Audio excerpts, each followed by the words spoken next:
బాహ్య పూజ కన్నా మానసిక పూజ మిన్న అని అంటారు. ఎందుకు మానసిక పూజ ఉత్తమమైనది?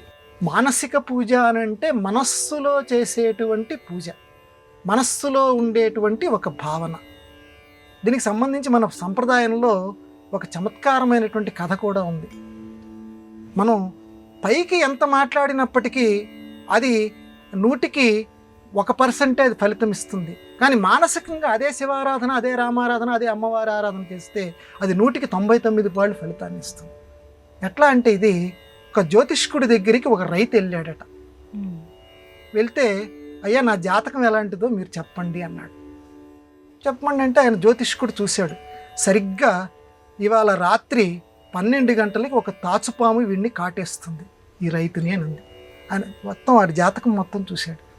కానీ పాపం అది ప్రత్యక్షంగా చెప్పలేడు. ఎందుకంటే ఇవాళ రాత్రికే నువ్వు పోతున్నావురా, నీ జాతకం ప్రకారం తాచుపాము నిన్ను కాటేస్తుందిరా అని రైతుతో చెప్తే వాడు ఎక్కడ బెంబేలు పడతాడని చెప్పి సరేరా రేపు పొద్దునరా మళ్ళీ నీకు చెప్తాను అన్నాడు. వాడు వెళ్ళిపోయిన వెంటనే భార్యకి చెప్పాడు, ఇంక వాడు రేపు పొద్దున వచ్చే ప్రసక్తి లేదు, ఇవాళ రాత్రికి వాడిని పాము కాటేసేస్తుంది అని.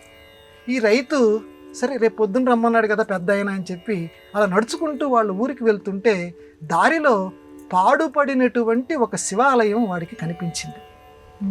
ఈ రైతుకి శివాలయం కనిపిస్తే వాడు ఇంత మానసిక పూజ ఎంత గొప్పదో చెప్తున్నానమ్మా. వీడు ఆ మంటపం చూశాడు, పాడుపడిపోయిన మంటపం.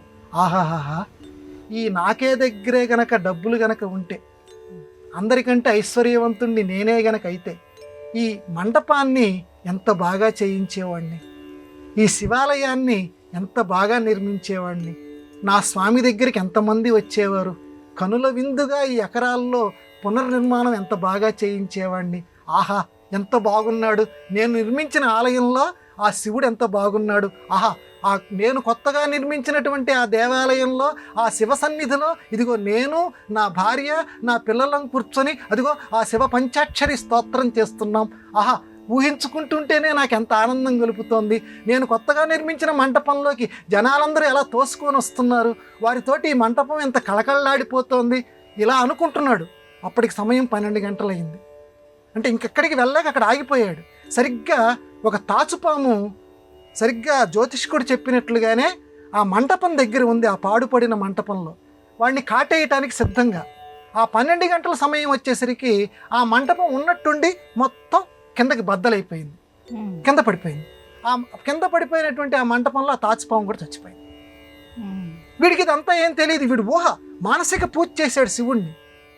మామూలుగా తెల్లవారింది, ఇంటికి వెళ్ళిపోయాడు. ఇంటికి వెళ్ళిన తర్వాత మళ్ళీ కాలకృత్యాలు ఇవన్నీ తీర్చుకున్న తర్వాత మళ్ళీ జ్యోతిష్కుడు నన్ను రమ్మన్నాడు కదా అని చెప్పి ఈ జ్యోతిష్కుడి దగ్గరికి వచ్చాడు. ఈ వచ్చినటువంటి ఈ రైతును చూసి జ్యోతిష్కుడు బిత్తరపోయాడు. ఆయన బాగా చదువుకున్నాయను కదా, రాత్రి ఇలా జరిగి ఉండాల్సిందే, ఇలా ఎందుకు జరగలేదని చెప్పి రాత్రి ఏం చేసావురా నువ్వు అన్నాడు.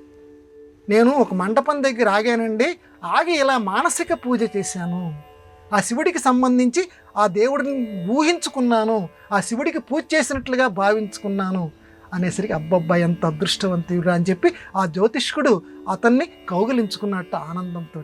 సరే మొత్తానికి ఈ కథలో మనం తెలుసుకోవాల్సింది ఏంటంటే, మనం కట్టలేకపోవచ్చు, మన దగ్గర డబ్బులు లేకపోవచ్చు, కానీ ఎక్కడన్నా పాడుపడిన దేవాలయం కానీ అలా పడి ఉంటే ఆహా నా శివుడు ఎంత గొప్పవాడు, ఈ శివుడికి నేను దేవాలయం కట్టిస్తున్నాను, అలాంటి అదృష్టం నాకు వస్తే ఎంత బాగుండు ఇలా అనుకుంటే కూడా మనకు ఆ శివాలయం కట్టించిన లేదా ఆ విష్ణు ఆలయం కట్టించినటువంటి ఆ పుణ్యం మన ఖాతాలో వేస్తారట.